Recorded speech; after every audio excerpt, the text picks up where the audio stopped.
افغانستان سره آسیایي پرمختیا بانک 400 میلیونه ډالر مرسته اعلان کړه. د خبرپاڼې په دوام کې راغلي چې ټولې دغه پیسې د ملګرو ملتونو ادارو ته ورکول کیږي چې مصرف کړي.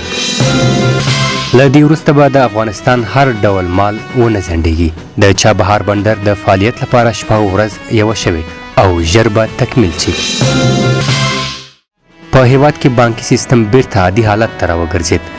د نړیوال بانک د اقتصادي څارنې د راپور له مخې شرکتونو د 2014 کال په جون کې له بانکونو څخه د پیسو په ایستلو کې د ښه والي راپور ورکړی.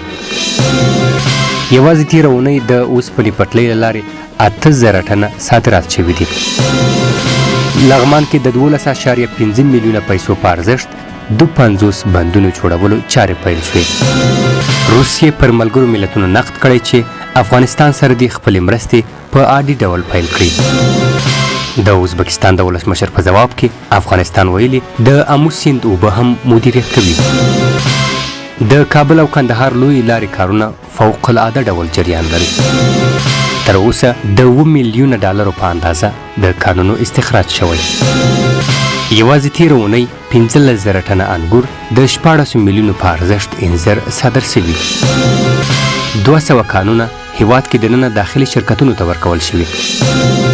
په هیواد کې د امن فضا یوازې تېره اونۍ 500 بهرني سیلانیان هیواد ته راغلي.